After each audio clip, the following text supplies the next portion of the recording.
Pass against us. Lead us not into temptation. Deliver us from evil. Amen. Lemnitch, Mike. Len,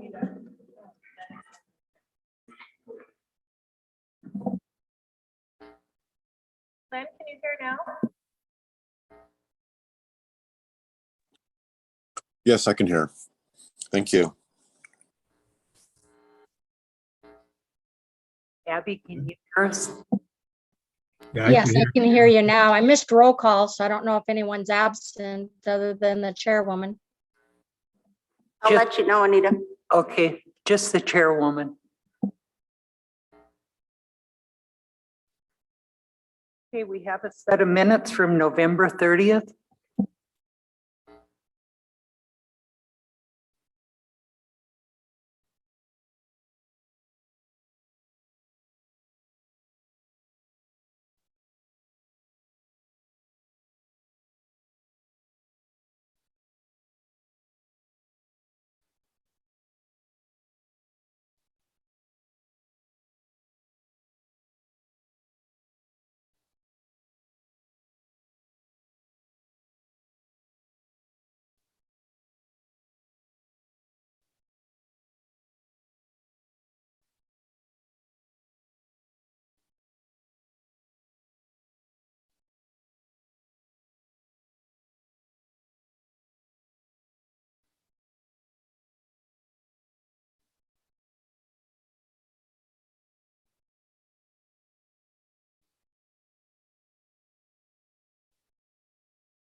Madam Chair, Go ahead, Bing. where I left the meeting, can we add on there for a doctor's appointment? Because it seems like I just left the meeting. Okay, thank you, Bing. Abby, on page 3 of 7, where I was talking about that Anita, Matt, hope that they figure out something that works for the management of the agricultural lease and the home site lease. Thank you.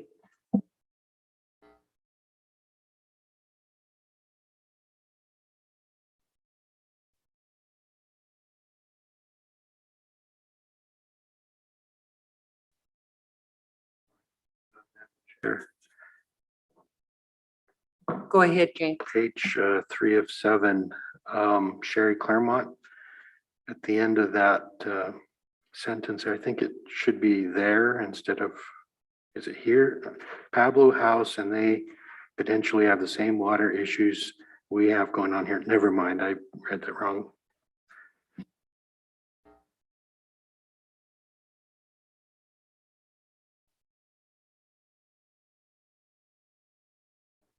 Sorry. Go ahead, Carol. That's okay. On the page where I made a statement for the record, I think it's the last page. That one sentence doesn't make sense. So this injustice has taken many hours, and I felt I needed to help myself and the council move beyond this situation.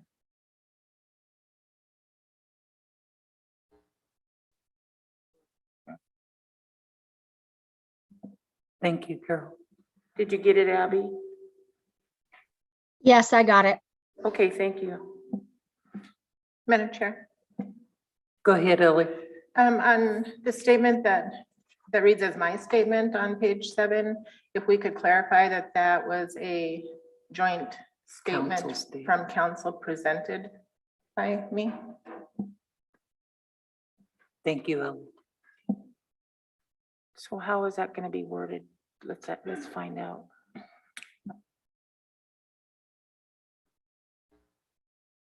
read a joint statement for the record. A joint statement of the council for the record. Yep.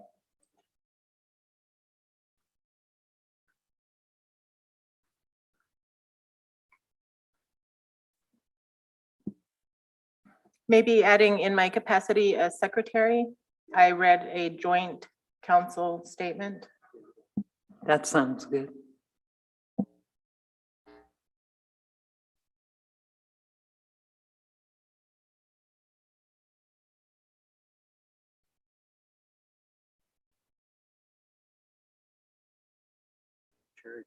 Motion to approve the November 30th minutes with corrections.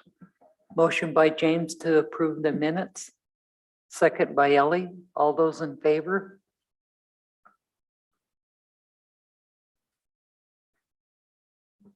I didn't get your vote, Lynn. Unanimous? Art,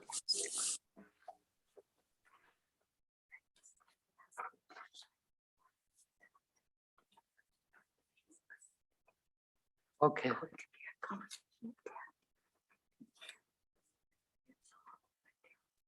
All right. Okay, we have an agenda for today, and we've got two walk-ins, one walk-in, okay. Are there any other additions? Charmel? Thank you, Madam Chair, Vice Chair. I'd like to request that we add the issue you brought up about the wood for elders through the forestry program. If we could request Patty Hibbler to be present. Thank you. Okay, and I think, Charmel, that we had another individual come in on that same situation this morning, so we've already got a hold of Patricia Hibbler, so. Madam Chair, I have an issue we're open as well. Okay. Martin? I'll have an issue for open. Thank you. Okay.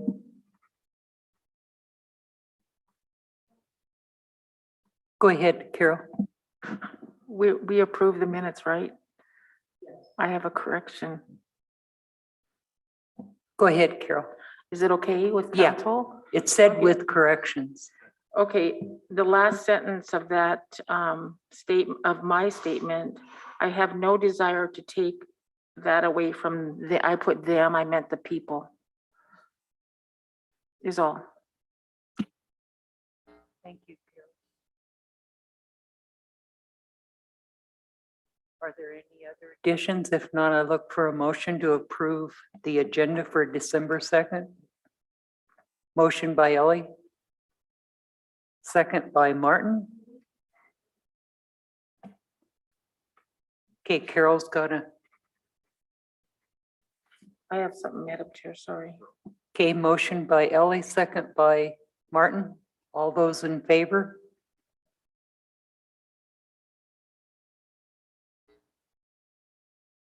Lynn, how you vote? All right, thank you. Unanimous.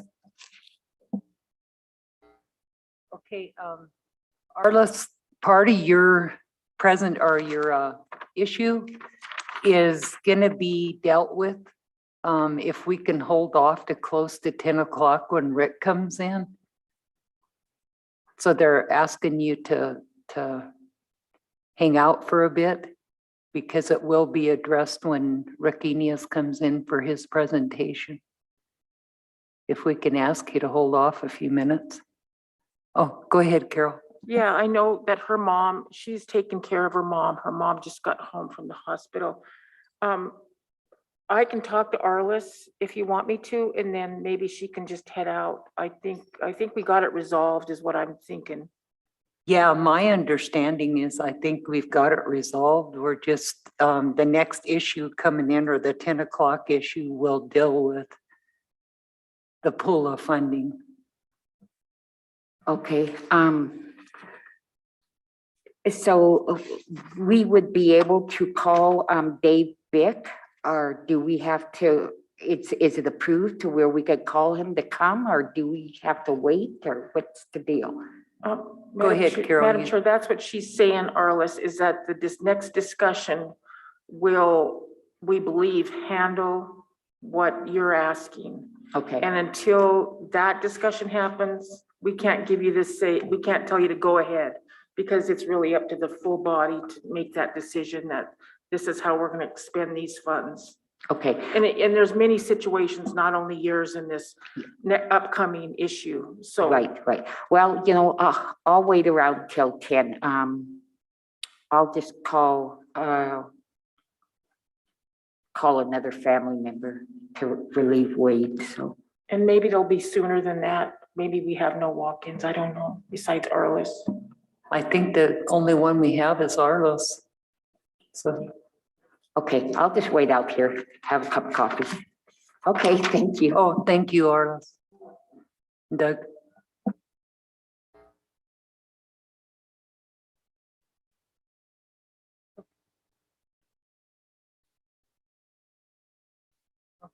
Was Whisper coming in at 9:20? She's listed as a walk-in. Okay, if we have a few minutes, we can take what other council has got for in open. Ellie, do you want to go? Sure, thanks, Madam Chair. So I need to provide a clarifying statement for anybody listening and for council. On Tuesday, the Dr. Phil show aired, and people probably know that I was a part of that at the end. But I made a statement. I was speaking about CSKT and some of the things we've done. And I mentioned that we have no missing people on our list in reference to our tribal police list. We still don't have any as of today, but that statement, I think upset a few people because they feel like I forgot about Jermaine. So I want to clarify the reason Jermaine wasn't a part of that number is because she's missing out of Missoula County, not Lake County. But in that same conversation on the Dr. Phil show, I mentioned we do have one of our own who is missing. Her name is Jermaine Charlo. She's a CSKT tribal member, but she's missing out of Missoula. They chose not to use that part of the statement, which kind of puts me in a pickle now for people thinking that I didn't talk about her, but I absolutely did mention her. I will never forget about Jermaine. She's what helps drive the work that I do. And I just want to acknowledge that I wasn't overlooking her in that conversation. It just wasn't something they used as a part of that statement on the show, and I have no control over that. So I just wanted to give people clarification on that who may have seen the show and think I overlooked her. That's absolutely not the case. So thank you. Thank you, Ellie, and thank you for clarifying that. Thank you, Ellie. Martin, did you have something for open? Yeah, thank you. So Lake County Public Health did put out their numbers for Lake County. As I said the other day, the numbers are actually trending down. That's a great thing. So again, I will send my condolences to the people and the families that lost lives since the last time we talked about that, because the deaths keep going up. And people just need to be very diligent about what they're doing. Obviously something's working, so keep up what you're doing. Wash your hands, wear masks, social distance. If you're indoors, have windows open to ventilate. Vaccines, and a lot of people's opinions work. A lot of scientists, a lot of doctors, a lot of very smart people that are smarter than I am. Gone to years and years of school and done years and years of research, and I feel like they know what they're talking about. They're considered experts in the field. So other than that, I just want to make sure that people are paying attention to their mental health, physical health. I know that throughout the pandemic, people's simple screenings for just various things have been put off and, scheduled far out. So that's always important to do those things, procedures, any of the regular maintenance things for your family members or yourself. Make sure that you're up on those. And then, we've got this nice burst of record-setting weather. Get out and enjoy it while it's here. Mental health is a tough thing right now. It still feels like a really, fall is always, with the change of season and the shortening of days is always hard, especially with us that really enjoy the sun. And so sun lamps, things like that, those are a great thing to keep your vitamin D up. If you are going to take supplements, make sure you check with your doctor first and about the dosage. That's very critical. I've found out in the last week or so. And with that, just make sure check the Tribal Health website.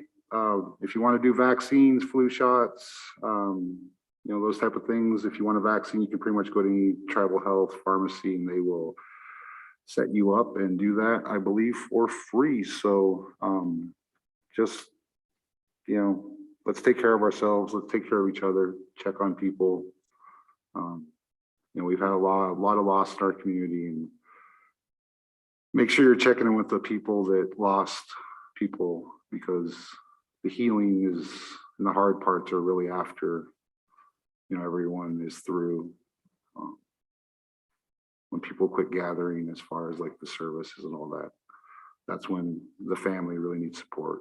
So I'll try to do that as well. Remember those things, and let's enjoy this record-setting day of weather. So thank you. Thank you, Martin. James? Yeah, thank you, Madam Chair. Having just come through a family that were all sick with COVID, losing my mother to COVID, a couple things that I've learned is vaccinations are definitely important. Masks are definitely important.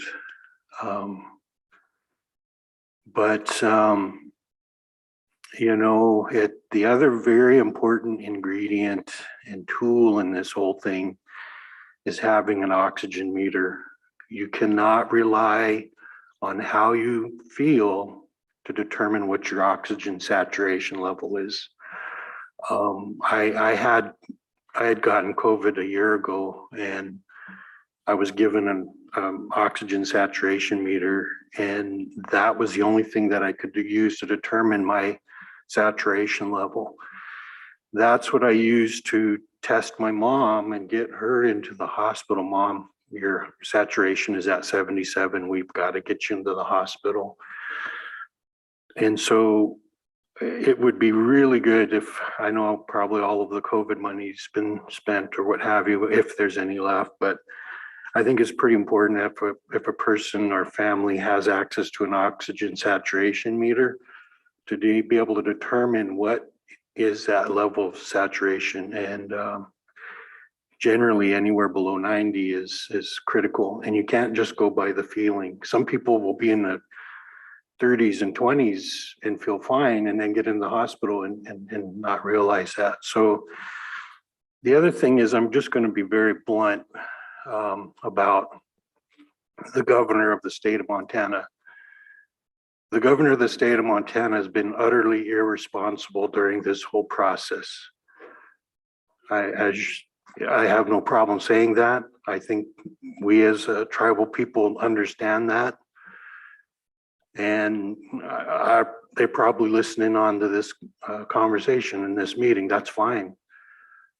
I, as a council member, and in my personal opinion, believe that it's utterly irresponsible to not consider basic science in protecting our people, masking, vaccinations, those type of things. And we have an administration in Helena that is completely opposite to common sense and realizing that people's health is more important than your political opinion about whether people should wear a mask or vaccination or not. And having lost my mother to COVID, I have a personal right to say that. I do not support the governor of the state of Montana. I'm not speaking for this council, I'm speaking for myself. And I'm going to admonish this body, do not be afraid to tell the governor of the state of Montana no, the president, senators, congressmen, even if they're sitting right here. We had a Democrat governor years ago that challenged us as a tribe.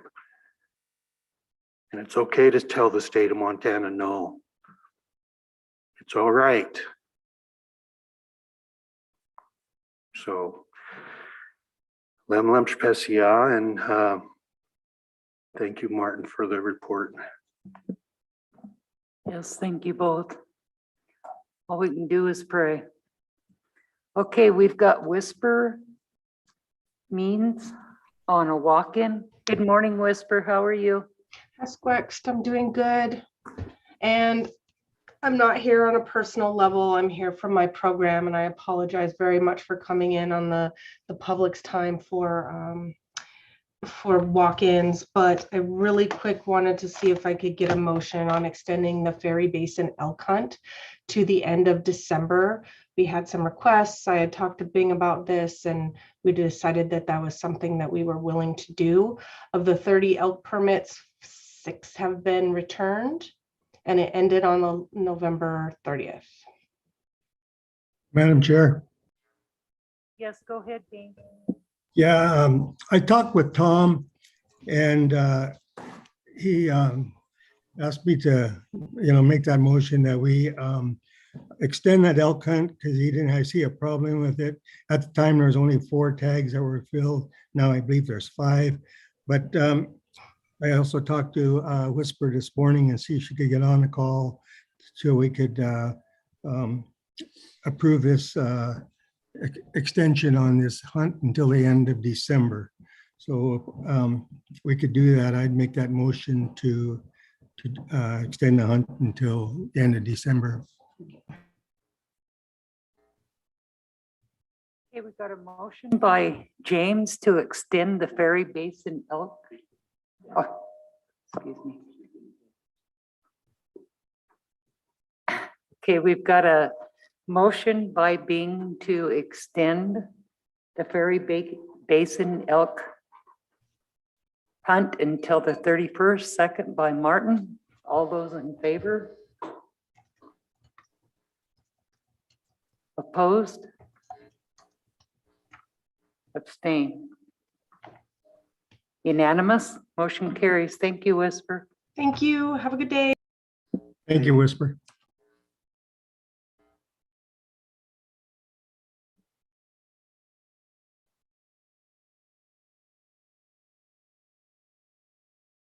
Okay, so good morning, Constance.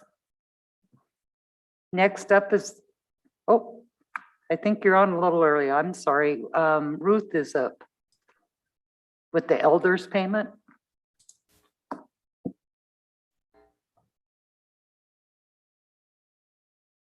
Hello?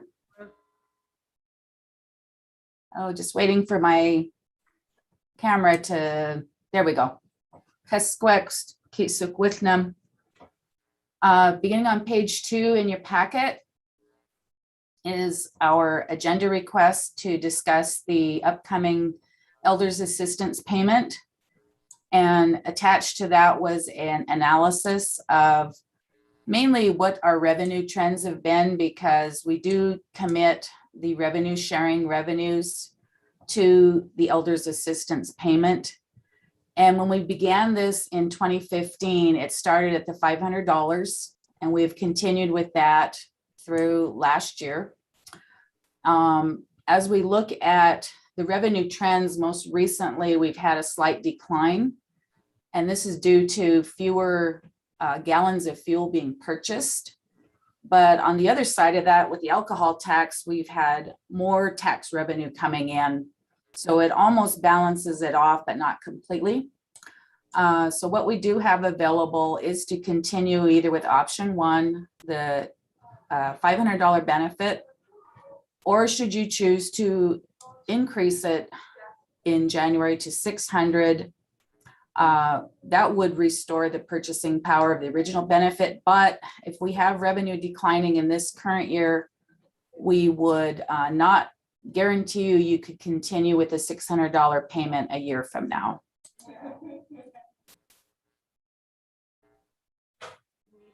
Madam Chair, Ruth?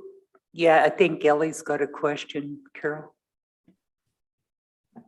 Not a question, Madam Chair. I would just make a motion to approve at the $600 rate. And if we need to scale back in the future, we just say that, well, we're able to do it this year. It's not guaranteed for future years, but make that motion. Okay, we've got a motion by Ellie, second by Charmel. All those in favor? Unanimous, motion carries. Okay, thank you, council. I will forward a resolution to that effect, and then the payment will be dispersed the first week of January 2022. And I think Ruth, with maybe a letter just, stating as the council indicated that it's for this year, it might not be the same for next. Yes, and council, additionally, we hope to have a discussion perhaps in the 2023 budget process about how we might supplement that revenue sharing fund with other tribal funds so that we can hopefully build for a sustained payment at that level. So in that recommendation for the future, talking about making some allocations additionally from enterprise dividends so that we can build that fund up. We do have increases to the elder population every year, but we do need an actuarial analysis to really determine what that net change is each year. Okay. Thank you, Ruth. And Carol's got a question. Yeah, Ruth, I was wondering, along with that discussion, if we could talk about also the age that we have set for possibly to cover more. Right now it's at 65, correct? Yes, ma'am. Okay, yeah. I mean, that would help more elders in that situation. Yes, Madam Chair or Madam Vice Chair. Yes, in response to that, again, that's why we would recommend actuarial analysis. We do see 5 years from now, the total raw change would be just over 2,000. So again, just in the 65 and over, determining what that net projected change is and trying to plan for that with the available revenues. So yes, we could have those discussions after the new year starts, and we look forward to that. Thank you, Ruth. Okay, on page 5, this is to do modification 3 to the total allocations. We have increases and decreases, mainly for fiscal 21 carryover funds to allocate to BIA and IHS self-governance budgets, and also to request approval for purchase of capital equipment, but with no increase to that capital equipment budget. The resolution for modification 3 is on page 6. We are increasing a total of 39,440,192, all in the contracts and grants fund, which is the self-governance compacts, increasing to a new revised allocation of 193,657,539.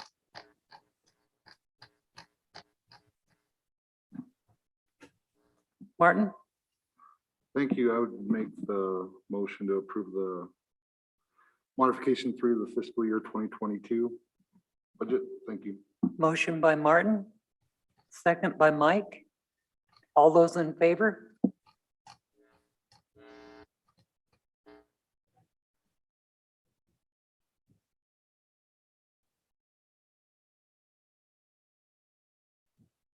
Thank you, Ruth.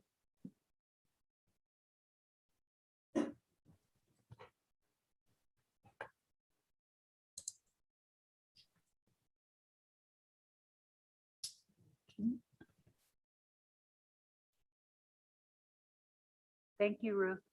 Motion Okay, and now your approval for natural resources to purchase a vehicle. The funds are already allocated in the general fund.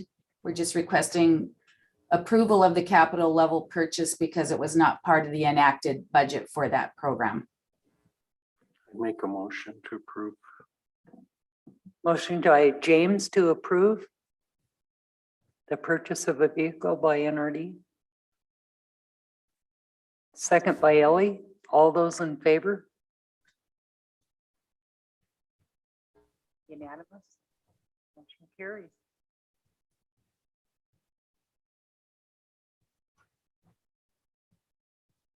I don't know if it's just me, but it seems like the sound kind of is cutting in and out.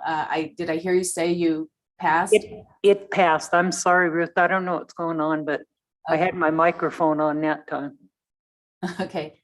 All right. Very good. Thank Was you, approved. Council. Thank you. Have a good day.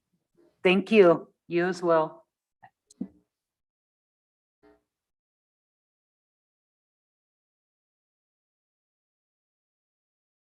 Okay.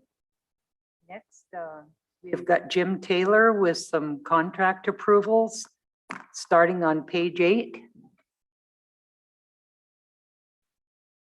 Good morning. Madam Chair, members of the council, good morning. And James, I did not know you were back on the council. Good to see you. I have a non-member contract, and because we're still in our legal, we need to go to council for council approval. We have you approved a new entry-level attorney position for us in this year's budget. And we advertised for it. We had 2 applicants, neither of whom was a tribal member or a descendant or a member of any other tribe. The person that we selected is Emily Bolin. I don't know if you remember, but Emily volunteered with us for several months back in 2019, and then she worked part-time for us. She is a descendant of the Comanche. She was adopted without tribal permission in violation of the Indian Child Welfare Act as a child. She's very interested in Indian law. She's got a certificate in Indian law from the law school. She just graduated and passed the bar. But I just want to, I know long-term the idea is to get tribal member attorneys, and that is our goal. And I would tell you, in that regard, we've been successful in recruiting Brendan Couture to come back from Fish and Game and go to work for us. He worked for us before as a prosecutor, and he's back deputy prosecutor now, taking Patty's position. But the goal is for him is to have Brandon finish up his undergraduate degree and go to law school. And he would make an awesome attorney for the tribes. So we're very excited about that. He's very excited. So that's forward progress. I was hoping we'd be able to do something sooner than that, but he will be a great addition down the road. Anyway, but for today, I have Emily's contract here, and we're asking the court or the council to approve it. Madam Chair, I make a motion to approve the contract. Sorry, I'm sorry, James. Carol had her hand. Okay. Oh, Madam Chair, I got to meet Emily yesterday in the hallway, so we visited a little bit, but yeah, I'll make the motion, or I'll yield to my esteemed colleague, James Steele, to go ahead and make the motion. Okay, James, go ahead. I'm I sorry. make the motion to approve the contract, please. Okay, motion by James, second by Carol. All those in favor? Opposed? Are you opposed, Bing? No, I voted. I don't know why. Okay, unanimous, motion carries. Thank you. Thank you, Jim. Have a good day. We got a few minutes before Rick and them are scheduled, so we'll go ahead and have Constance come on with an issue that we brought up this morning on the wood for DHRD. Sorry, Constance, it took us a little bit to get you in.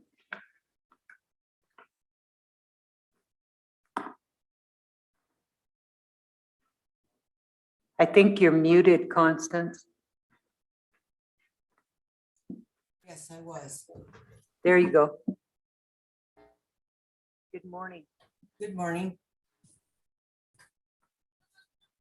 So I think part of our question, Constance, we've had a couple requests. One from an 83-year-old that got some wood and then was advised that she'd have to apply for LEAP, which I have to be more than truthful. I was kind of confused by it too. I thought that it was the forestry had brought it up and it was tribal, so I didn't realize the process. And then this morning, we also had a walk-in requesting wood that thought that it was a tribal asset as well. So if you'd explain the wood process that we've now got with forestry and the elders program, please. Yes, we have basically, for the last couple of years, we've had trouble getting woodcutters because first of all, we were paying $185 a cord and we just couldn't get people the last 2 years to work for that. So last year I came in and I asked permission to increase that to $225 a cord, which was kind of the market value, what people were selling wood for. That still did not get us into having more woodcutters. And I think that has to do with, they have to sign a 1090, whatever it is. Anyway, they have to sign and they have to basically pay taxes on those earnings. And that takes away from what they're making. And so we have not had a lot of woodcutters provide cords of wood for our elders. So that was how I got into connecting with forestry last year and seeing if they would be able to provide the kind of leftover logging wood that was left on logging units. And because I had a friend that was a forester and had told me that that does happen. So I did contact forestry and they said they did talk with the loggers and they said, yeah, if they would deliver the wood to the elder services and if I paid for the gas and transportation of the wood down to our bullpen here. And so our budgets did allow for that. So we went ahead and got that wood. I also picked up a chore worker position, which does numerous different chores for the elders. But one of the responsibilities in that position is to cut that wood up and split it and then deliver it and stack it for our elders who have orders in, where we could fulfill and get the supply of needed wood for the elder services. So this summer, I spoke with Tony Inkashala about doing that again this year. And we worked it out. He said, yeah, that he could have that. Actually, he said that we possibly could get up to 5 semi-loads this year.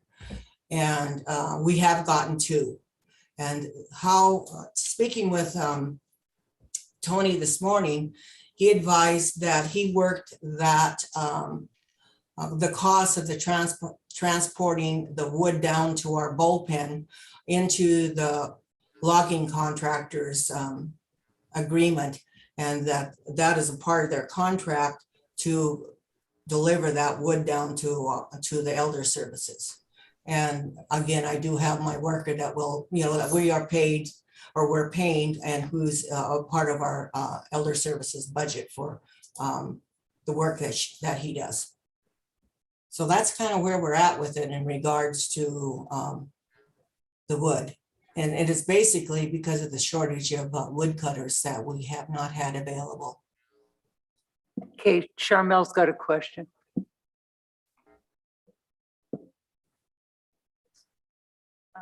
Thank you, Constance and Patty, for coming on to the meeting today to discuss with us.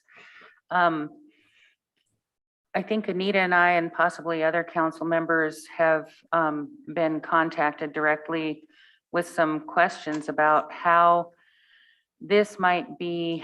I guess my question is, how can this would become available for elders outside of the LEAP program constraints. And I really feel like that's important to try to figure that out. And maybe our next discussion with Rick and Greg on the financial side of it with ARPA or something might be a part of the solution. However, the situation, I think, becomes overly burdensome for elders who really are in need of supplemental services such as this. And the requirements that, as I understand them, for example, the caregivers or the household is being asked to provide copies of tax returns. And a lot of information, I think, that makes them feel like it's like being pulled through a knothole, possibly in a really tough situation that they're already in. And I understand that you have requirements for your program and that, you know, you've just explained that some of your restricted funds are used to get that wood delivered, but I really hope that we can immediately restructure that so that the individuals are allowed to bypass the LEAP program in order to receive the wood that they need, and especially coming into this season. So I appreciate your ability and effort to do that. Thank you. Thank you, Sharmil. Madam Chair. Go ahead, Bing, and then Connie. Constance, I got a question. Who, since you have cutters that's going to cut the wood up that forestry is going to bring into your lot over there, who pays the taxes on that then? If you know, if they're going to come in and cut that and deliver the wood, who's going to pay the taxes on that? You know, the 1099 is that going to affect who? Because if the people that you have, woodcutters that you have now, they're going to be taxed for the bringing in the wood to the elders. And if you have wood coming into your lot up there, that's not going to be taxed. You know, it doesn't seem like it's right to tax one and not the other. So I was just kind of wondering, you know, how that's going to work out. Okay, we got Constance, and then we got Carol, and then Martin. Well, first of all, my response in regards, and I have no problem with changing the requirement that people apply for LEAP. That was a process and policy before I came on board here over 2 years ago, as well as it's a DHRD's requirement. I believe that my supervisor and I and Patty can discuss that and make that adjustment to our policies. So that should be an easy fix in regards to that. That has only been required because that has been the policy that I was provided.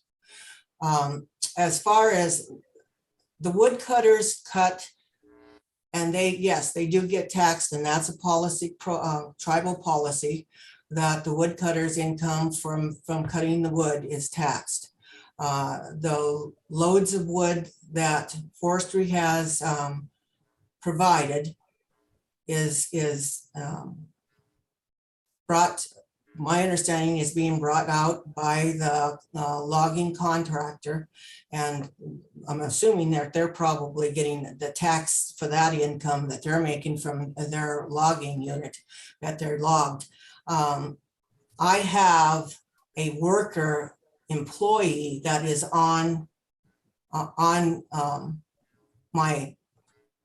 who's on my employee staff, who does the cutting here. So, I mean, they get taxed for their salary, basically. There's no other taxing that's going on the wood. Okay, we got Carol, then Martin, and then Sunny Boy has a comment. Go ahead, Yeah, Carol. I'm not sure if I'm following all this, but it seems like we're in complete competition with our membership and we've taken them out of this whole thing. I know they can go out on the open market and sell and not be taxed, and because they're recovering the wood from the forest, but it just doesn't seem right. I mean, how do we as a government compete against individual tribal members? That has never been something that this tribe has done. We've always moved away from that and never competed against a tribal member trying to make a living. So I just think, the council just needs to take action to do what we need to do, and then also not, and I'm not trying to penalize or anything, the elders program. They're doing what they need to do, but I think we can fix this simply by the council taking the action. But I do appreciate you working through with your staff, with the other staff, Patricia and Patty. So thank you, Constance. Thank you, Carol. Go ahead, Martin, and then Sunny.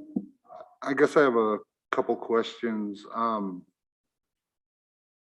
What have you done to kind of advertise that you guys raised the rates for woodcutters? And then I guess, are you taxing them up front so they're getting 200 minus taxes, or they're just having to do a 1099 and they file their taxes, including that if they so choose? So thank you. Go ahead, Connie, and then Sunny. First of all, we don't tax them. That's a tribal policy that was passed by council, that the woodcutters would have to fill out at 1099, and then goes through the process. At the end of the year, they're sent their income.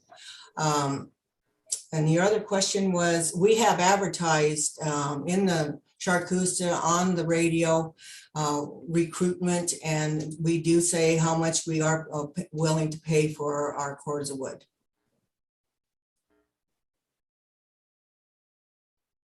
Go ahead, Carol. Excuse me, Sunny. It's not the council that does that. It's the rules that the administration that they're the ones that apply it. It's not the council taking action to tax. So that's clear. Thank you, Carol. Go ahead, Sunny. Okay. Well, the taxation of the tribal members is in conflict. And what you're doing is you're opening the door for the taxation that we don't have to pay, like on license plates and stuff. When you go get your license plates, you don't pay taxes.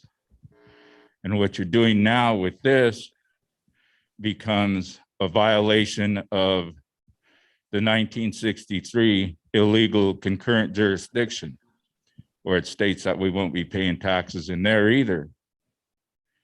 So this taxation of the woodcutters is illegal to begin with. The concurrent jurisdiction itself is illegal. It was never voted on by the membership. And I've provided stuff with you before on that. In August 27th of 2019, you had me give it to legal. Haven't heard nothing back. I requested written documentation of their determination. But again, this taxation of the woodcutters, it goes against what we fought for, not paying taxes. And to penalize them this way, to me, is like atrocious, because now you're making them pay taxes that they shouldn't have to pay. So I guess that's all I kind of had to say on the tax part, but. Thank you. Patricia?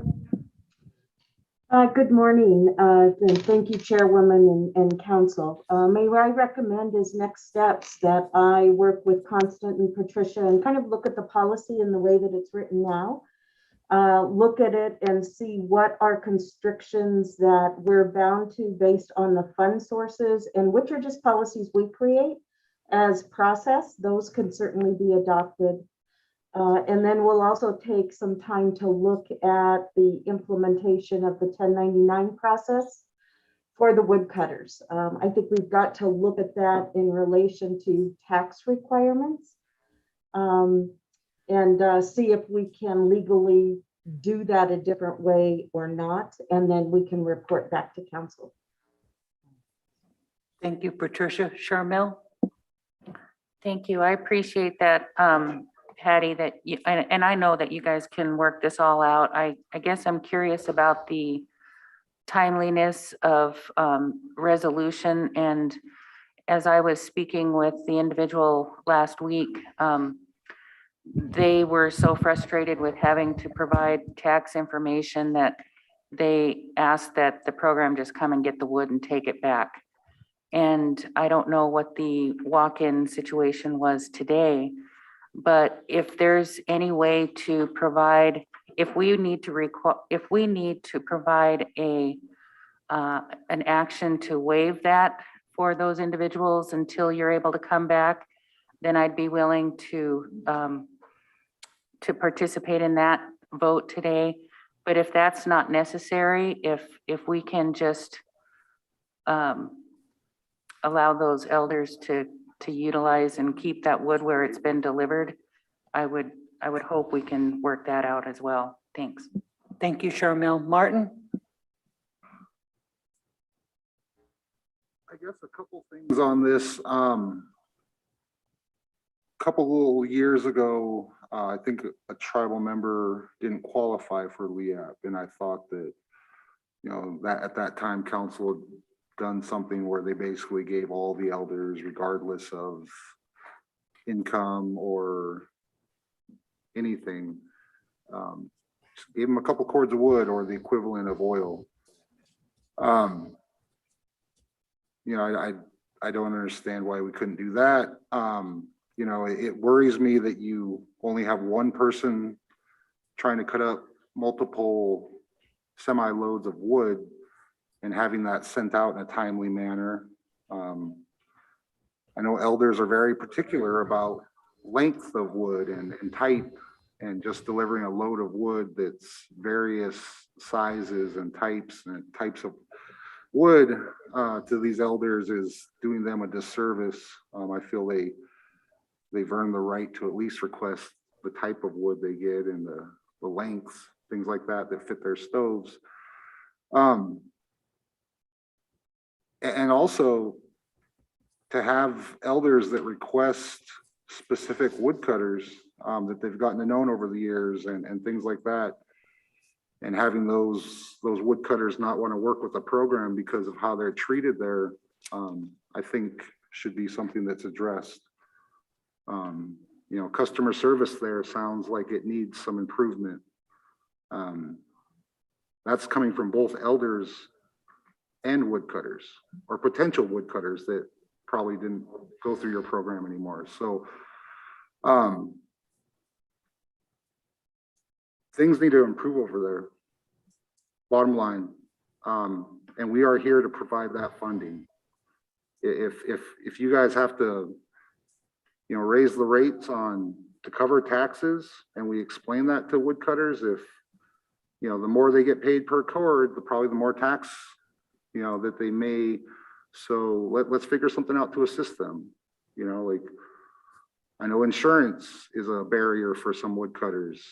That's one of the requirements. Let's, you know, think of a way to help them, you know, do that. We need to treat our elders better. And that's bottom line. Thank you. Thank you, Martin. Sunny?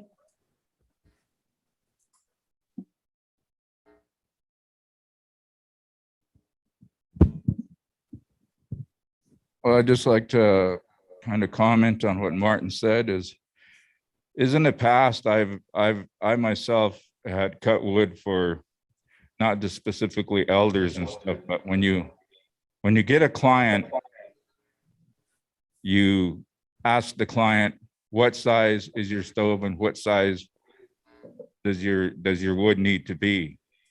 And so when you get to being on, like I say, having clients, you know the length of wood that each and every one needs. And when you develop that relationship with them, it's a good relationship. And it kind of like, it brings them back to where they're not a federal policy. They are actual tribal elders being cared to by tribal members and their government. Because that was a lot of my disgruntlement comes is how we turn our tribal elders into a federal policy recipient. Because before there was a federal policy of such, our elders were cared to by our people.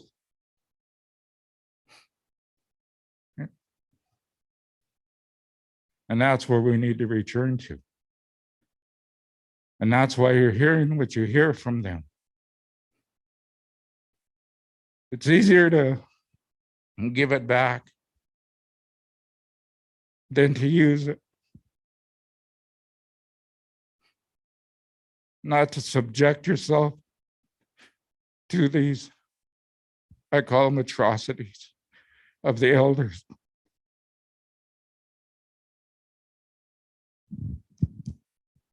I was raised that way. And it's disheartening. And my situation is right now, I have no electricity. Diane not got my water turned back on. And I'm trying to get a wood stove installed into this house until everything gets finalized. But I was told by the council, do what you got to do before in the past when I brought this up. I'm a prisoner there. I can't leave because then it lets everybody else off the hook, because then you abandon the property, all this goes away. So I'm a prisoner there with medical conditions, and I'm on disability. I have no wood stove right now. Mike said that he was going to see about a wood stove from somebody who just converted from a wood stove to a pellet stove. But right now, my doctor has paid for part of my chimney parts in excess of $200 because I don't have the funds for it. Right now, my whole per capita gone for a radiator for my truck. I get $631 a month.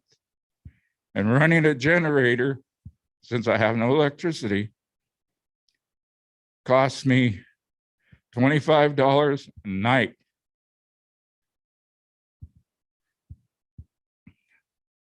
Figure what I have left out of $631 for myself and my animals.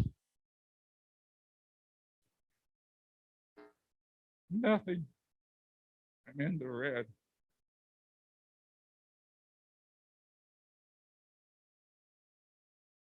So yeah, I got some very serious issues with my feet. I'm a diabetic. Anita has pictures of them. I showed them to Patty. And my doctor who takes care of my wounds on my feet in Missoula said that packing his water 3 times a week hasn't been good for my feet at all. I'm subjecting myself to amputations because this is what I am under, where nobody moves. And I can't move until they move forward. Lands, the superintendent, nobody's moving. Because I told them our Constitution and our corporate charter prohibit the mortgaging or sale of any tribally owned lands. And that's what they're trying to do, is foreclose on an illegal mortgage. Because you cannot mortgage or sell any tribally owned land. And that's what's happening here. And it's got several people have mortgaged their home sites. I'm on a place that I don't have a home site lease for, When the bankers switched to loans and housing got paid off, the master lease and the sublease were satisfied. I got a letter the day after I received a letter of eviction. The next day I got a letter that said, congratulations, you're a homeowner. And since that point, I've been there with no home site lease because that was what the next step was that never, ever happened. So I'm stuck there 13 years. I can't get another home site until the home site I'm on is given to somebody else. So it's like you have something and you want to get to another place, you have to give this up and somebody else has to take it before you're given a home site. That's the letter I received in 2005, 3 years before the first mortgage ever took place. And no, like I said, 2 previous superintendents never did nothing. The current one isn't doing anything, promising that we'll have a meeting on it. And I haven't got no word back from any. I get tired calling Cheryl and leaving messages. Okay, Sunny, I think you got somebody who wants to talk here. Maybe we can get something worked out. We need to find out about getting some wood and seeing what we can do with the policy. And Patricia's here. Go ahead, Yeah, I Patricia. talked to her already. Good morning. I just want to respond to the issue at hand. Certainly, I'll work with DHRD and really look at our policies. I'm going to try to expedite this and get something back to you next week. In regard to this issue, actually wondering if council might want to pass an exception of some sort for him to get his wood stove installed so he can have some heat in his house. He has no heat right now. I think that's the issue at hand. There's other things that are happening that can't be solved right now, but I think that's the issue that we'd like to talk about. Thank you, Charmel, and then Carol. Thank you for that, Patty, because that was going to be my next question is, can we take action to have that done immediately to get him an estimate and an installation and all of that in order? Because, you know, what I love about what this council is able to do is show great compassion at times and find a way. And I know, Patty, that's your desire as well with the programs that you oversee. Your staff has that same desire. And so if you require a motion, I would make the motion to waive appropriate program restraints today that would allow for the installation of the wood stove, wood heating in Sunny Boy Lozo's home immediately. Thank you. Okay, we got a motion, but Carol, do you have a comment? If I could, Charmel, before your motion. Yes, ma'am. Yeah, I need to say this, Sunny. I think some of this is self-inflicted. But with that being said, Madam Chair, I agree with Charmel's motion. And I think we also direct today to get the power turned on and get the water back on. I have a family member going through the same exact thing, amputation possibly. And so I know what you're going through. So I think we need to expedite this process. I think Sunny knows that, you know, we've had disagreements with the council, but this council can make it happen. And if we take an action today, it can happen to get his power on and his water. And I don't want a motion just for a wood stove. I want all 3 of them back on and work out a way that these programs will work. And one final statement, you know, Patricia, I haven't really had a chance to sit with you, but I want to say, I am hoping, I mean, I have list after list of things that need to get done and people going, oh no, it's that person, it's that person. And I'm so tired of that. And I'm hoping with the new people that have been hired in these executive positions, that they finally, and I'm sure you're seeing it, finally start to get some of this stuff resolved, because there's no reason for him to be in here, period. I got people with needs of showers, people with roofs. I mean, you know, because I'm sure just on your short tenure here, you've already seen it all. So, yeah, Madam Chair, I agree with Charmel, and I would hope that Charmel would include those other things and have that happen also. And we'll figure out a way to pay for it. I think that's what Rick's coming in on next. Yes, it is. And Charmel, do you want to include that in your motion? Yes, as I understood Sunny Boy, I believe he has his water running and, but maybe the electricity, I can modify the motion. And I appreciate you bringing that in. I just want to clarify that, you know, this is we have heard from Sunny Boy a lot. And I know that there are some legal and complex issues, as Patty mentioned, maybe we can't resolve those. And I just appreciate that, you know, your health is important, you are important. And I don't know that that comes across correctly sometimes. And so I'm just glad that you came in today. Thank you.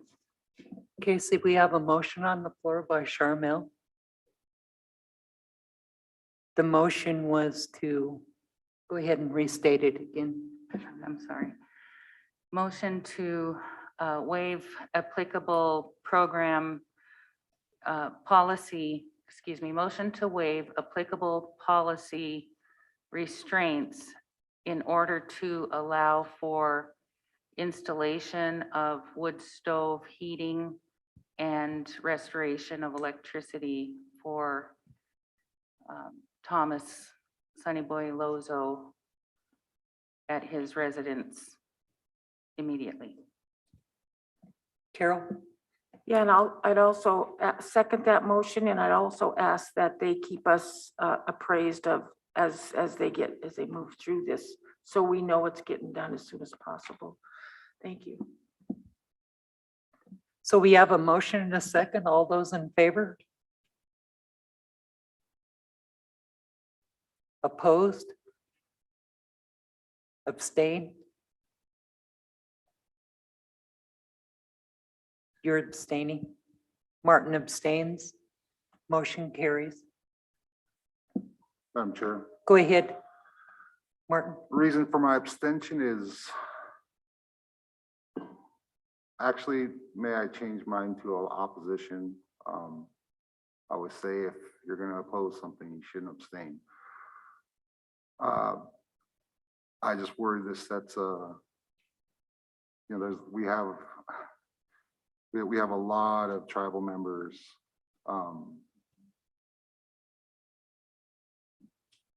in similar situations.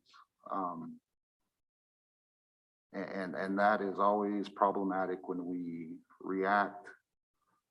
And when we have someone in front of us, and Sonny, you know, I'm sorry for where you're at, but that'll be my vote. Thank you. Thank you, Martin. And I don't know if we can't work with Mike's sister having a stove. It's probably in good shape. All you'd have to do is get the stove. Yeah, so that'd be something to work on. Then it wouldn't be like buying all brand new. And if it's available and for the right price, I'd certainly agree to working on something like that too. But we need to move on. It's 10:15 and we've got our next issues up. So Sunny, I hope that helps. Well, I feel for your illnesses, and you know, hopefully we can get this worked out and keep things going for you over this winter. So well, yes, a consensus of resolution is what needs to be done, but I don't believe that this is like a self-inflicted. What I was looking for is I'm within my rights of everything that I've been doing through this process, according to policies and stuff. So no, these aren't self-inflicted upon myself. These are within the policies that haven't been addressed or followed. And I will continue to stand with the corporate charter and the Constitution. That's who stands with me. Thank you. Go ahead, Carol. Yeah, I would agree with you, Sonny. Maybe that was the wrong term, but you came in and asked to have your power removed, my understanding, and so that's why I said what I said, but thank you for coming in, and I hope things get worked out quickly. Well, they were disconnected during a pandemic when there was an order not to have your utilities disconnected. That is the issue. Is these were done by Salish Kootenai Housing Authority and MVP during a pandemic when you were told by the President of the United States not to do such.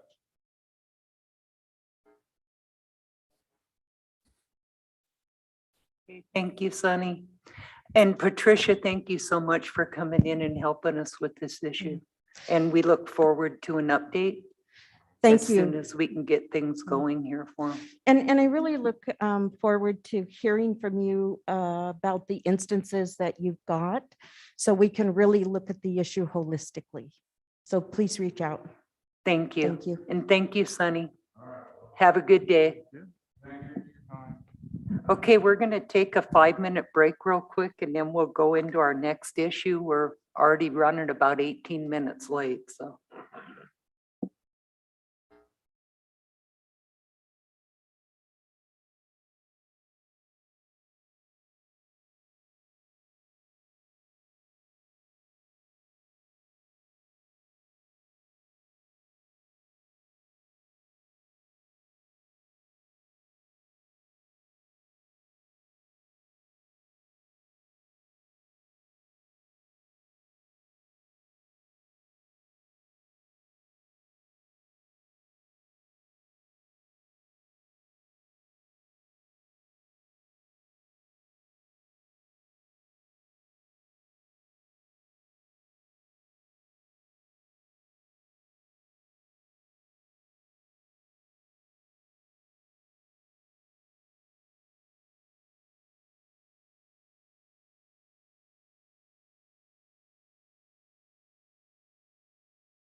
Okay, we'll call the meeting back to order. Next, we've got Rick Enius, Jamie and Greg Spar, and we want to talk about ARPA priorities. Good morning, Greg. Good morning, Madam Vice Chairman and members. Thank you for having me here this morning. Shall I wait a few minutes for Rick to join us? Do we see him in the queue? I'm prepared. I'm sorry, I did not realize Rick wasn't on. That's fine. Should we wait a few minutes or shall I? I'm prepared either way. So I would go ahead if you're prepared to. Go ahead. thank you, ma'am. Good morning. I want to provide a little context for you and then make sure that I'm addressing some of your immediate questions. And then as we roll into the presentation, we'll be able to address some of the long-term impacts of the ARPA money.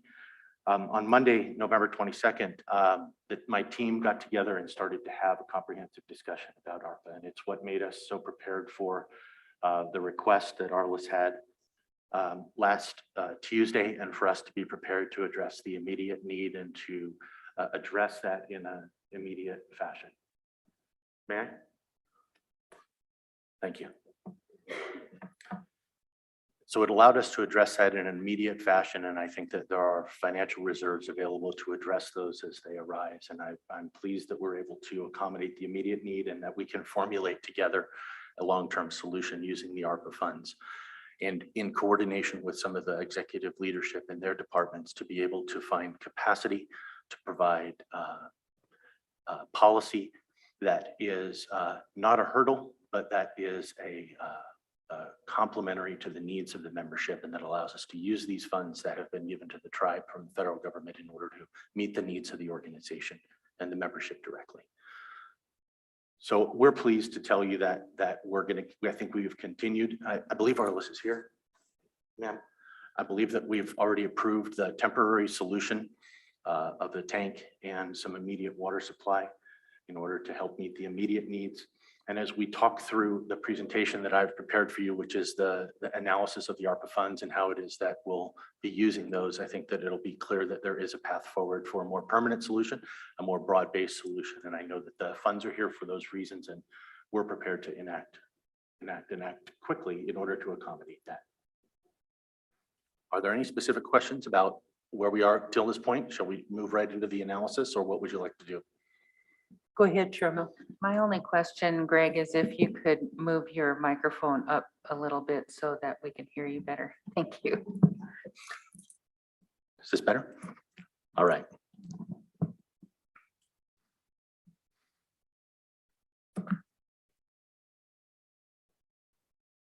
Yes, ma'am. Greg, is there a handout?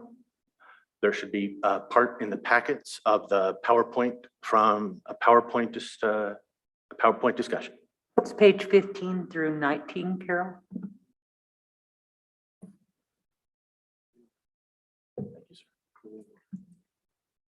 Madam Chair, my 15 through 19 are resolutions. I don't. You're all right there.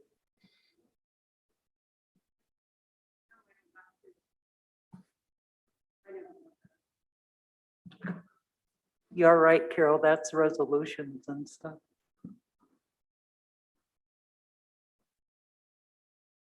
There's no PowerPoint or.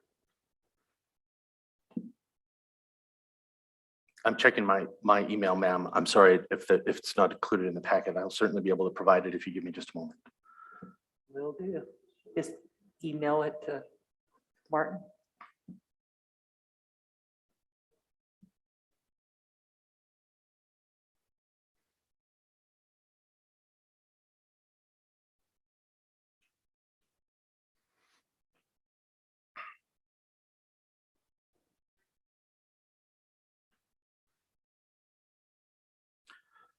I apologize for this. I'm getting it for you right now.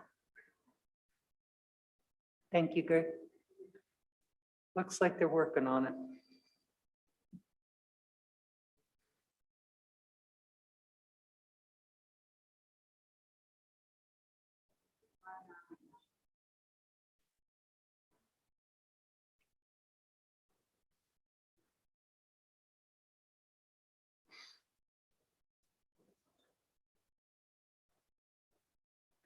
Ma'am, may I excuse myself to my office where I know I have the PowerPoint and I'll deliver it to you in just a few moments, sir? Okay, we'll take just a few minutes. I think if they can just email it to Martin, he can get it right on.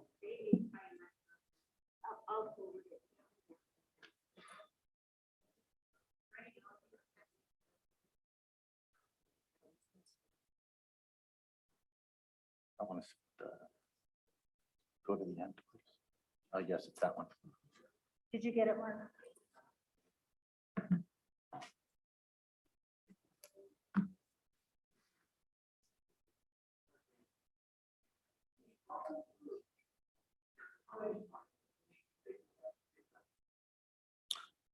Okay, there it is.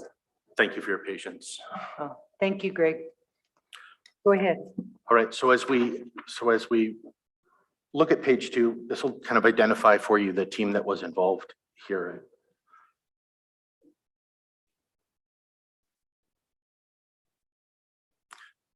So the team included Zachary Campbell, Katie Miller, who were both part of the mid-June of 2021 discussion that council had, where we tried to identify some of the priorities that were attributable to the upcoming distribution of ARPA funds. We reviewed those council priorities that were identified in June's 21's division, and then we overlaid the ARPA legislative restrictions so that we were going to be in line with our recommendations with what the language in that act was. And then what we did is we actually overlaid the tribe's 7 guiding resolutions to make sure that we could tie in some of the spending or some of the allocation of those funds to those 7 guiding resolutions. There was 2 distributions made to us, one in May and then one in August. The first one was 39 million, which is enrollment based. And the second was a supplemental distribution that was distributed in August. And we're identifying those as supplemental funds. So in descending order, we looked at the spreadsheet that I think we all worked on in June of last year that identified the certain priorities, and we've grouped them here in group 1 of the inpatient treatment facility, family drug court and wellness, and allocating funding for premium pay for frontline essential workers. And you'll notice when you get an individual copy of this, we tied some of the guiding resolution information to each and every one of those as the priorities, so to tie those together for the organization. In descending order, we saw assistance for individual homeowners, individual emergency home assistance, individual economic relief payments, which we're prepared to discuss a little bit later today in the form of a resolution to address, I believe it was Mr. Bing Matt's resolution request for some type of an accommodation for a accelerated distribution in the new calendar year. So we're prepared to talk about that as part of the presentation today as well as supporting housing projects. And then some of the things that were not ranked, which have surfaced in the past several months, was the introduction of the new COVID 80-hour refresher for calendar year 2022. We wanted to allocate or at least address that there might be some expense associated with that, as well as we wanted to think about any capital expenditures that might bubble up in this. And lastly, the membership assessment, we put that in because I'm hearing a resounding comment. I think Ms. Langford, I think this addresses, I think, a concern that you brought up is providing an appropriate assessment of our community, so that if we decide about some type of elder assistance permanent increase, that we've done an actual actuarial analysis of the membership so that we can use good data to make good decisions going forward. And I think that it's important to share with you that there are several different departments that are I think piecemealing some type of a member survey or some type of a member analysis. And our proposal will include that we allocate some of the ARPA resources in order to bring that to the center, so that all of the different departments and divisions can use that raw data to support decisions that are being made in their different departments. Okay, Cheryl Mills, got a question. Yes, ma'am. Thank you, Madam Chair. Greg, as your presentation was being loaded, I had to run out and get a blanket because it's freezing in here. But so I apologize if I'm overlooking a detail that you shared. But as I look at the list of these priorities in the order, I want to recall that we also, I don't believe that we adequately concluded our discussion when we were having this discussion on how to structure these priorities. I was hoping that we would discuss how we might assist tribal members who live off the reservation. As I understand it, they were a part of the count for the allocation and the receipt of these funds.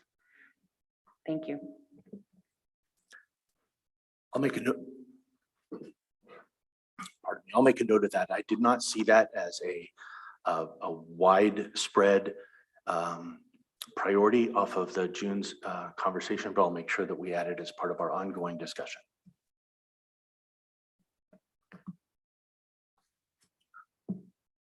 So if we can move forward, please. Go ahead, Greg. With no other questions.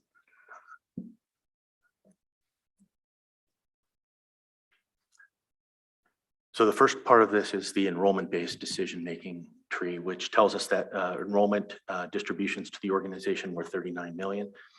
And this illustrates to you that if we've made the 2021 allocation, if we're prepared to make a 2022 allocation, and if we would like to make a 2023 allocation, there appears to be about a $9 million deficit if we want to make that allocation to members equal in $2,000 payments going forward. That $9 million deficit can be made up by reallocating some of the other supplemental money to do that. And that's a decision that we will accept your guidance in the financial management department as far as if that's something you'd like to do. That decision does not need to be made now, but it is something that we can begin to allocate some of that $9 million resources towards that, because down the line, we may need to make that whole. Keep in mind that ARPA fund decisions, the obligations need to be made by 2024 and the spending needs to be completed by 2026. So if the objective of council is to make these type of enrollment-based allocations to members, then I think that we can think ahead far enough to say that we want to keep $9 million allocated in a manner that is unobligated, but that is set aside for this purpose. So the next screen is going to tell us a little bit about the non-enrollment based or supplemental funding. I've presumed for the sake of this illustration that we're setting aside that 9 million, and that leaves that $32 million there for that. I think that some of the priorities that we outlined in groups 1, 2, and 3 from the prior slides tell us that premium pay to employees that were in the workforce during the pandemic is a priority. And I've estimated what the cost of that will be. I've estimated also the cost of the previously agreed to COVID 80-hour refresh for fiscal year 2022, which is an approximate 2.2 million.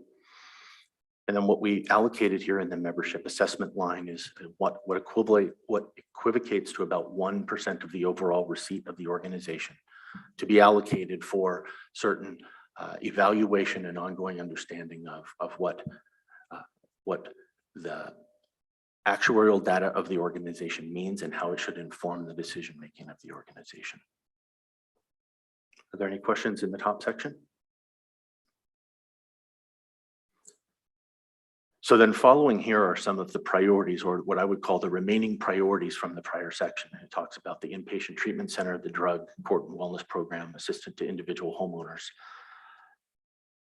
Talks about the individual emergency home assistance for roofs, supportive housing projects, capital expenditures. And we believe that all of these expenditures are consistent with the legislation and the guidance for the ARPA funds. So we believe that all of these things can be addressed.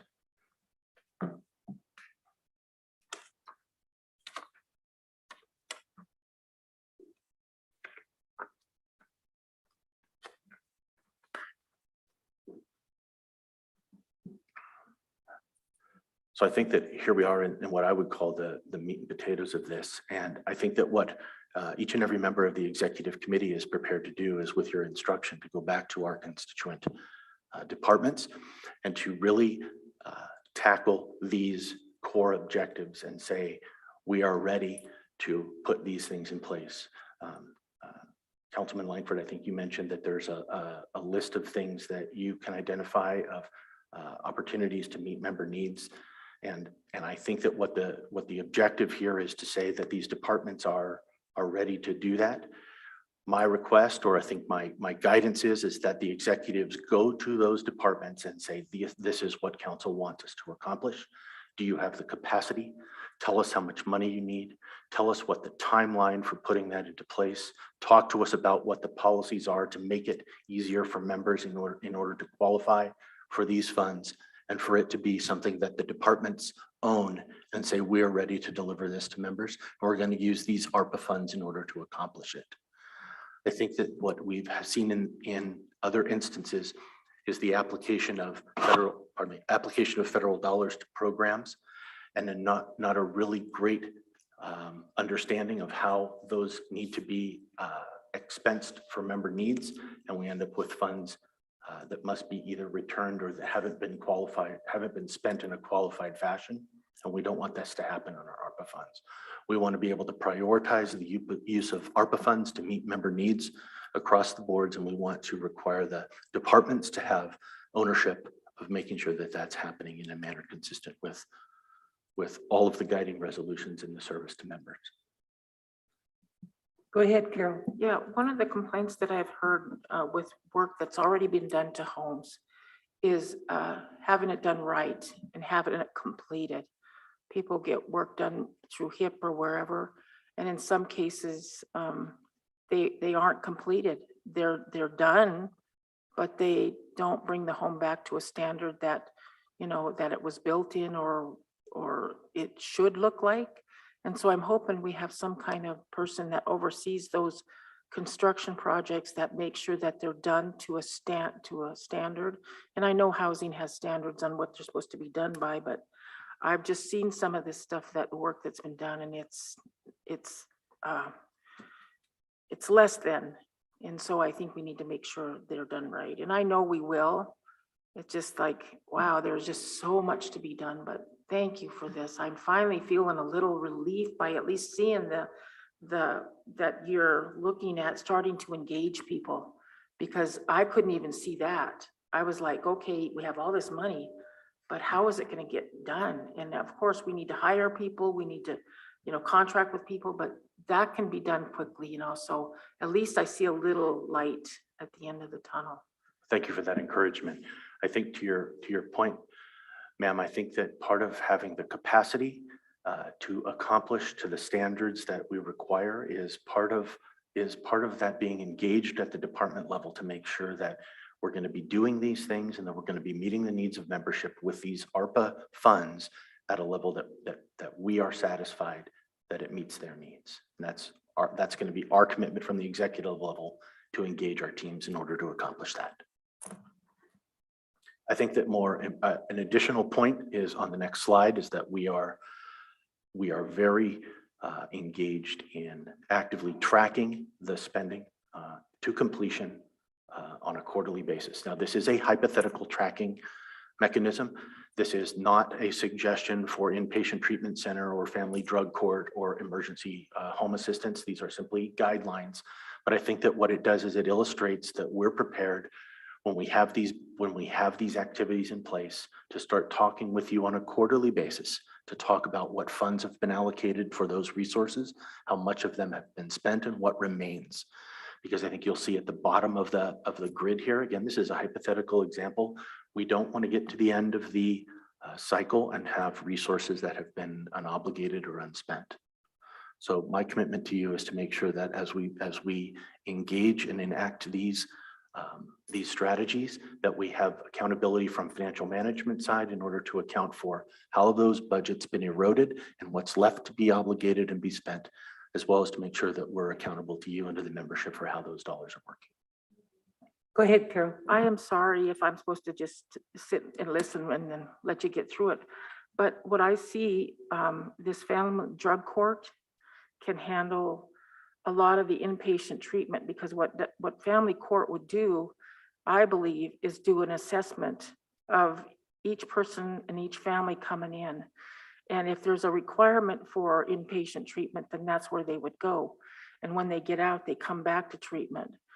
Come back to the drug court and follow the process of that court, just like it happens in the county system.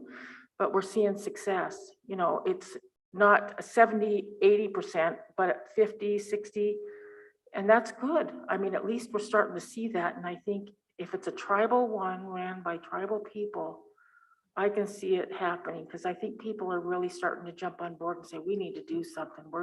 This is just out of control. So I think I see positive, but I don't know if anybody else does. Maybe I'm just too in the middle of it. But I see a process happening where it won't cost us that much in treatment because drug court actually does do a lot of the groundwork, and it does it living in your community. So if you're sent away for treatment for 9 months, you don't come back and you're in the middle of this community that you use drugs in. In drug court, you grow up in the community and get sober in the community, and you learn to live with it so you don't jump back into it. So I understand. And I appreciate your questions and feedback along the way. I welcome Yeah. those.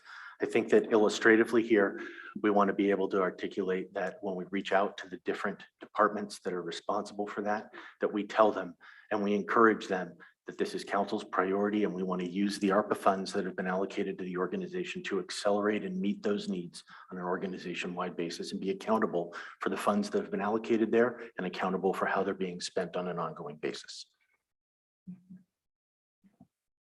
Are there any questions up to this point about the presentation? I think that Sandy, Greg. I beg your pardon. I don't see any, Greg. Go ahead. I think it would be appropriate for us to move to the budget, pardon me, to the resolution of proposal that was included in the packet.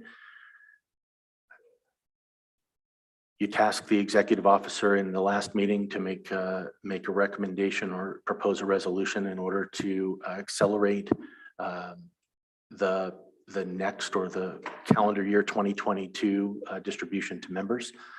And the proposal, or pardon me, the resolution that is provided does just that.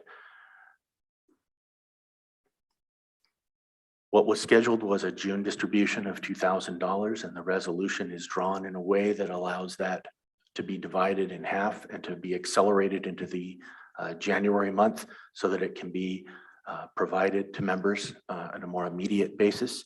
And then it provides for the second distribution in the month of June that would have been in line with what I think had been previously discussed. Go ahead, Sharmil. Thank you. Yeah, I appreciate that you guys got this prepared. I know that this is what being requested. And I just wanted to say that, this is one of the ways that we are assisting tribal members off the reservation. And I wanted to clarify too, just since maybe it would help with your other discussions, that on that budget chart that you were showing us, the area that I was hoping you could discuss a little more about helping off reservation tribal members is specifically like with emergency home repairs and things like that. I mean, you witnessed some of the discussion earlier today about what our tribal member homeowners are dealing with. And so I just wanted to add that, and I'll yield the floor. Thank you. Thank you, ma'am. Go ahead, Martin. Thank you for preparing this, Greg. Just to throw an idea out there, it was brought to me by a tribal member to put some kind of a requirement to have a vaccine to get this. I think we'd have enough time between now and January for people to have their at least first dose. I think that would be something that, the membership that choose not to, that's their right. The ones that choose to do this, that'd be I don't know. I just know that we need to do our best to protect our communities, and our vaccine rates are horrible. So, thank you. Thank you, Martin. Madam Chair. Go ahead, Bing. Yeah, thank you.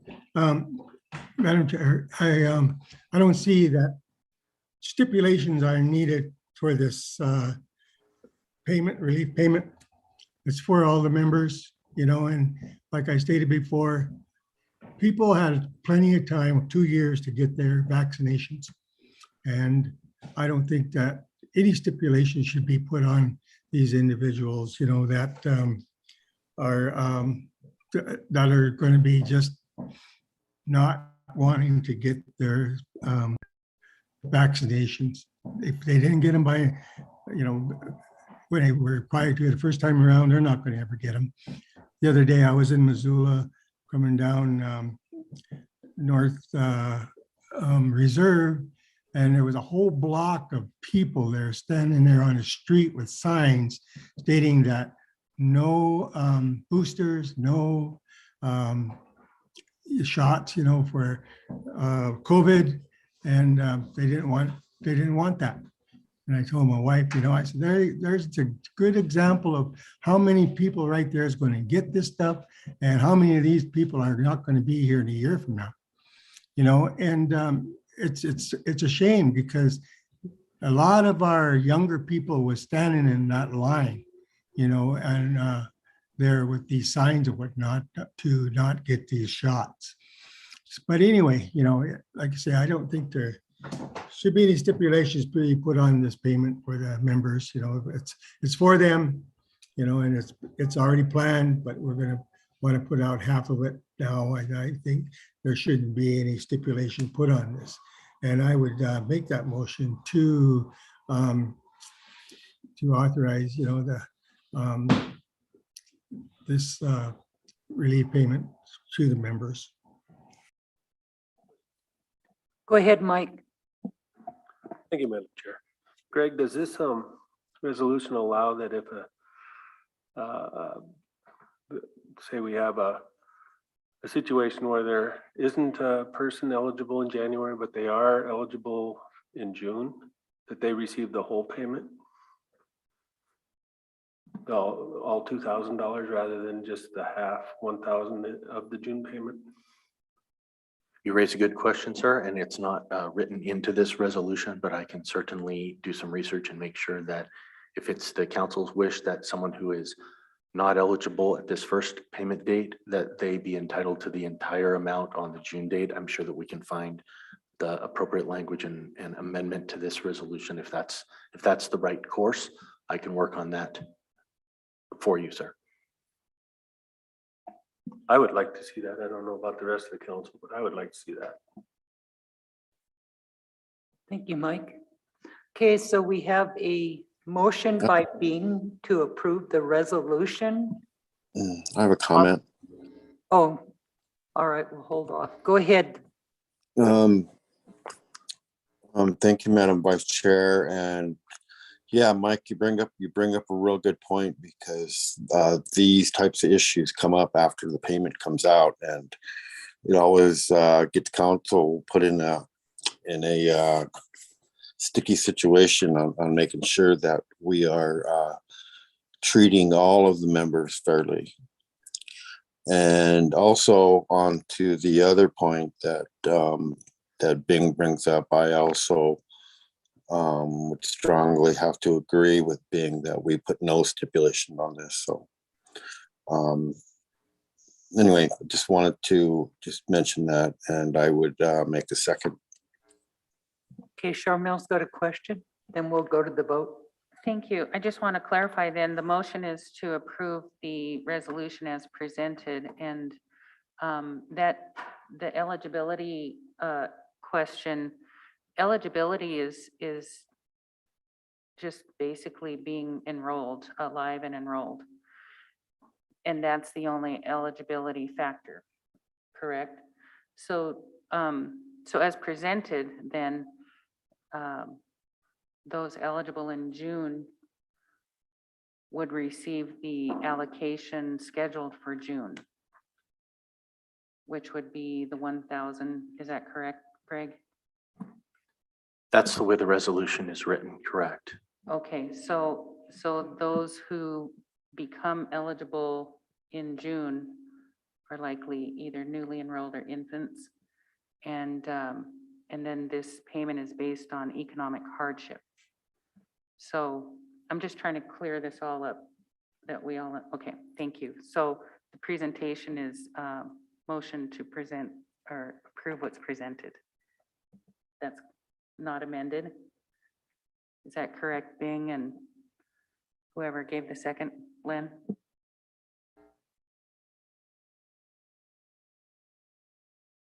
that question. Yeah, yes, Bing, if you want to make the amendment, I would also second that. Include the amendment. Yes, Madam Chair, I do that. You know, I would make that motion to make those changes. So, yeah.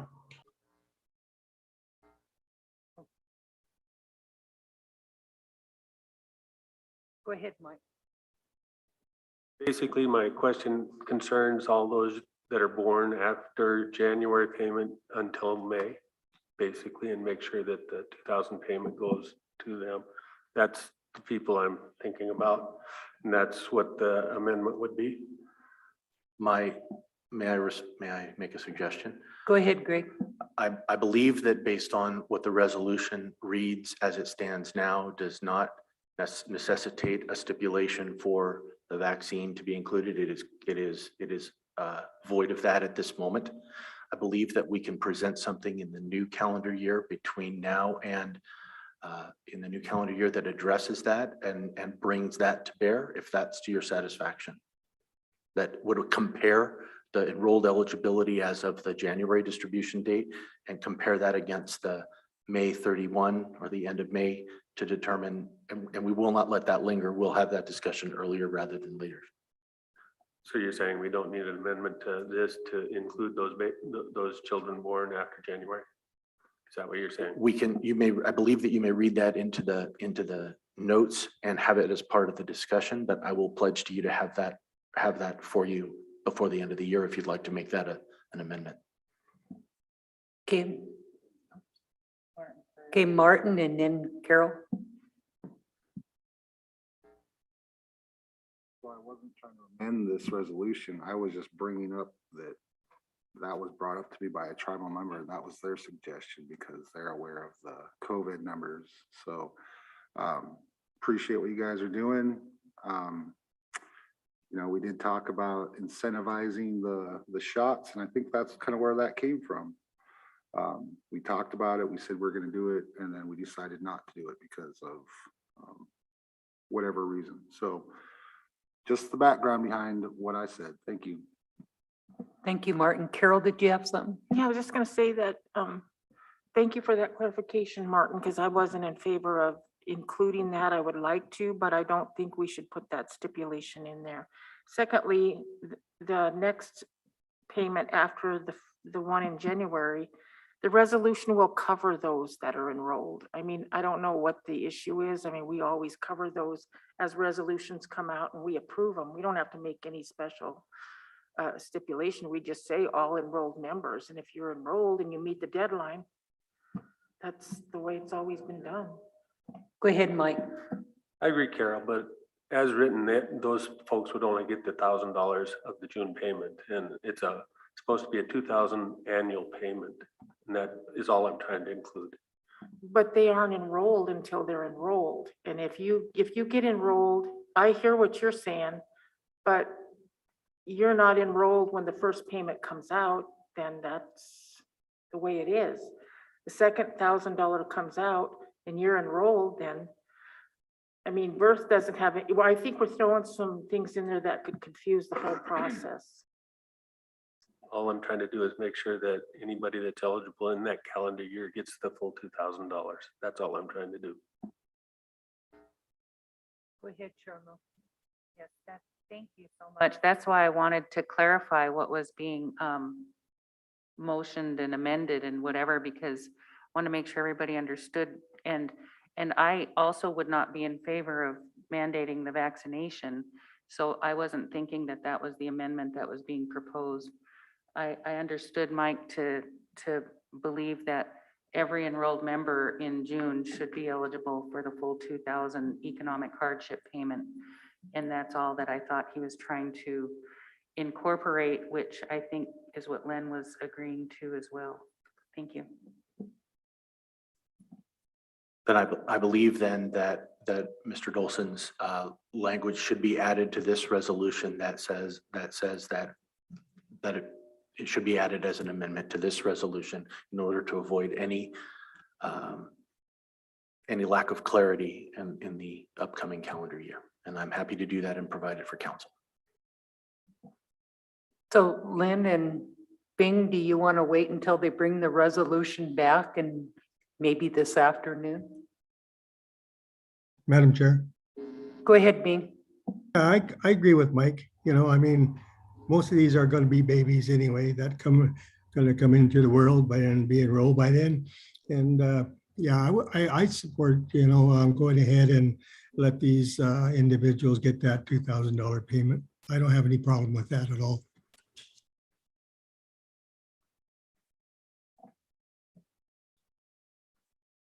Okay. So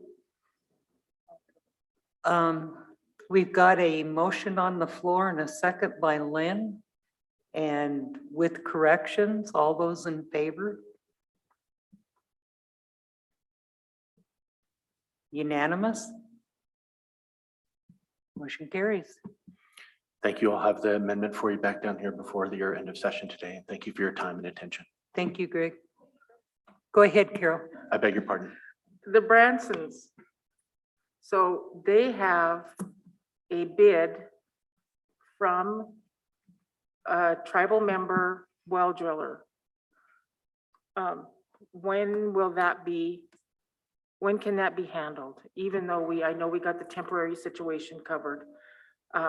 They've got the bid in hand. I will gladly accept that bid from them and make sure that it is delivered to the appropriate executive and have action, or at least a conversation by email with you today. Okay.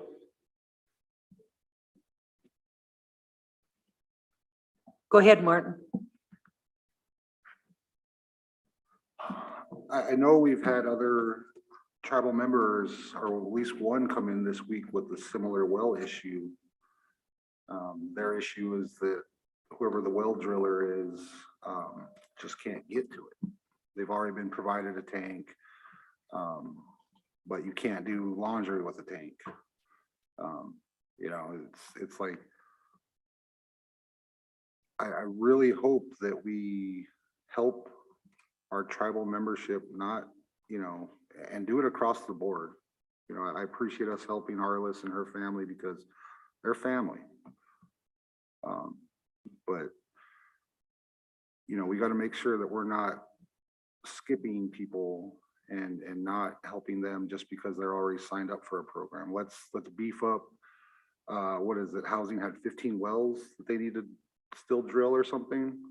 You know, let's get some contractors hired and get that work done.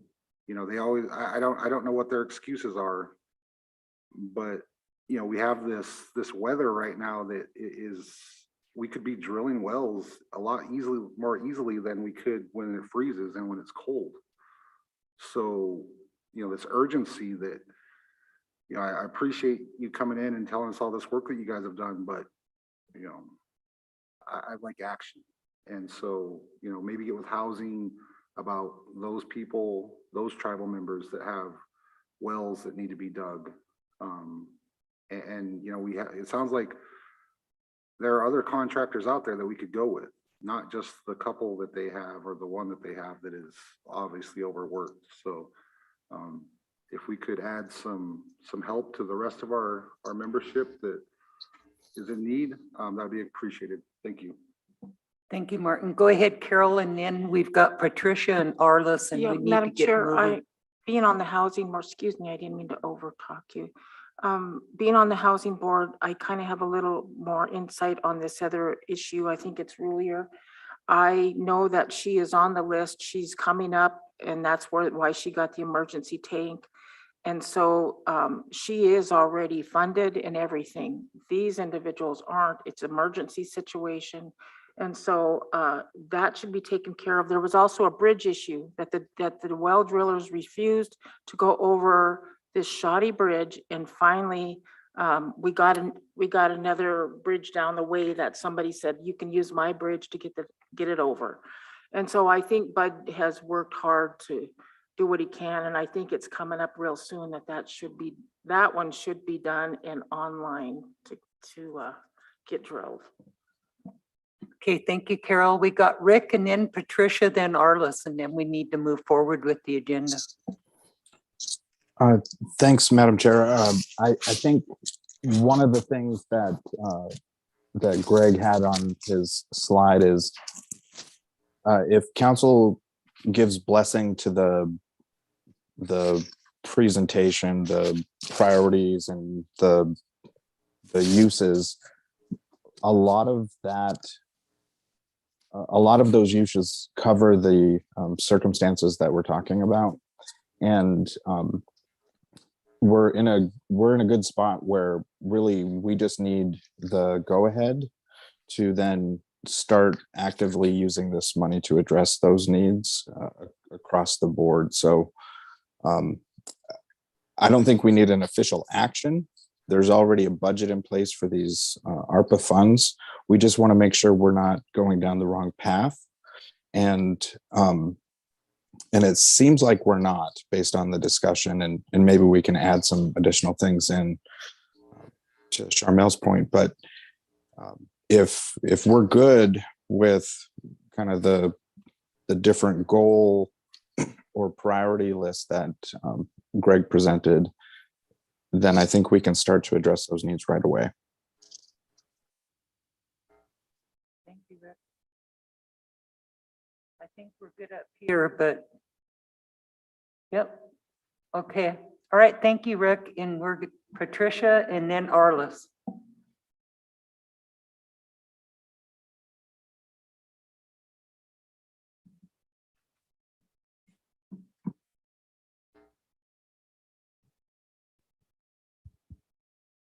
Thank you, Madam Chair. I just have a quick comment I want to make regarding the two cases that you talked about. They both have a bid and they're moving forward. So we're working that process and hope to get what we can dug before the ground freezes. So that's moving forward. I also just want to say I'm beginning to work with DHRD with the WIOA program, also economic development and SKC. And some of the things that we're looking at is where are the gaps within those skills that we need within the tribe, and can we begin to prepare our workforce to take those jobs? So we have people that we can go to drill the wells when we need it, and all of the other skill sets. So if you're hearing skills that are of need out there, we want to really create that pipeline to get people into those positions and hire our own. It's going to be a process to create that, but we're starting to talk about it and create that system now, because we know there's a need, for instance, with the well diggers and everything else. So I just want to let you know we're starting to have those conversations. Thank you. Thank you. Okay, Arliss.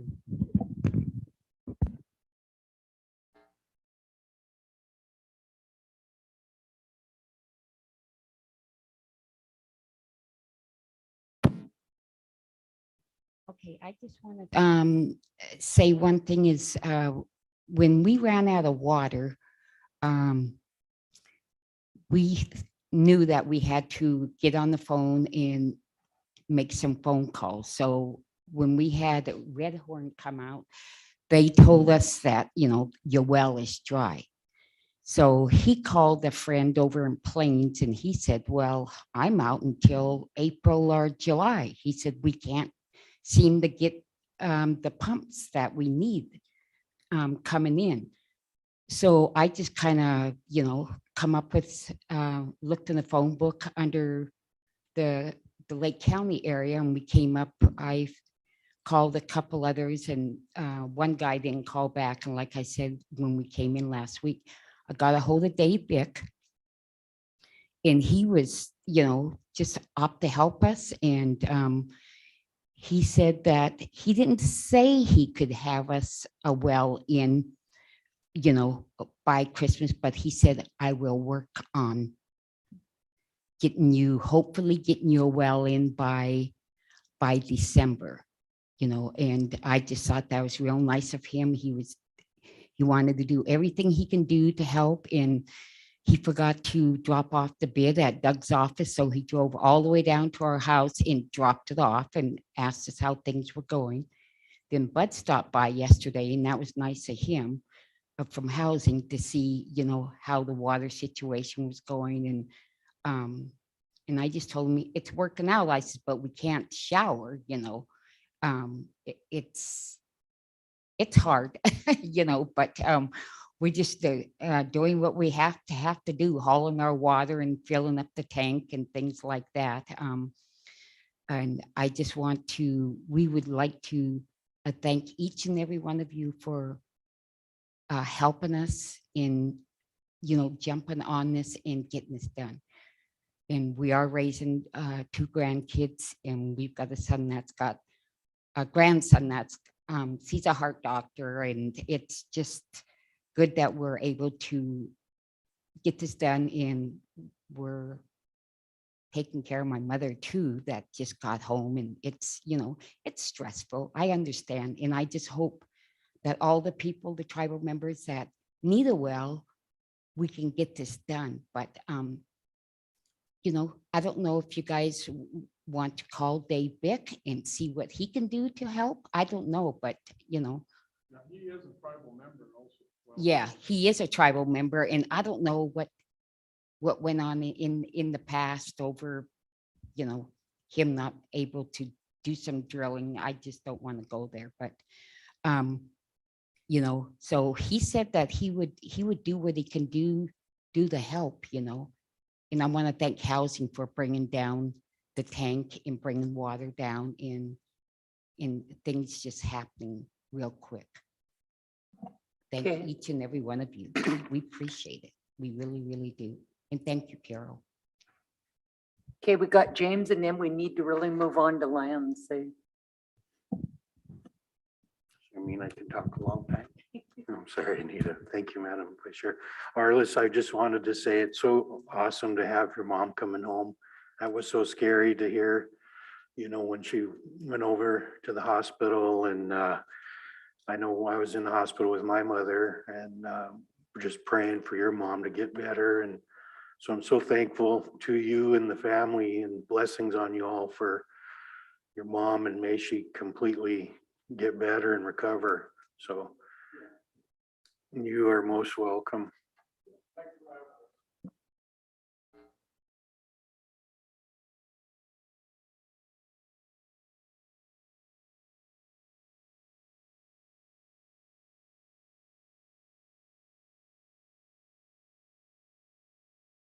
Okay, now we've got tribal lands, and we're running about 45 minutes late here, so hopefully we can get their issues.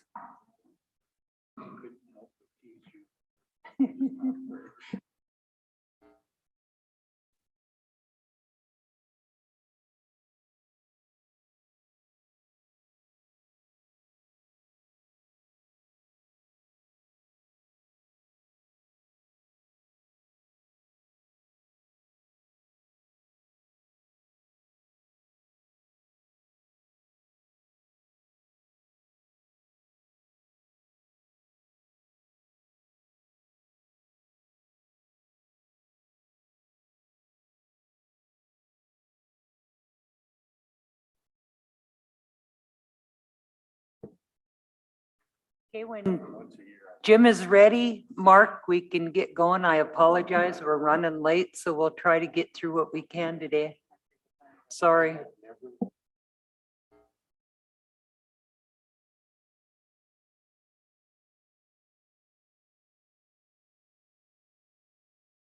Good morning, Mark and company. Good morning.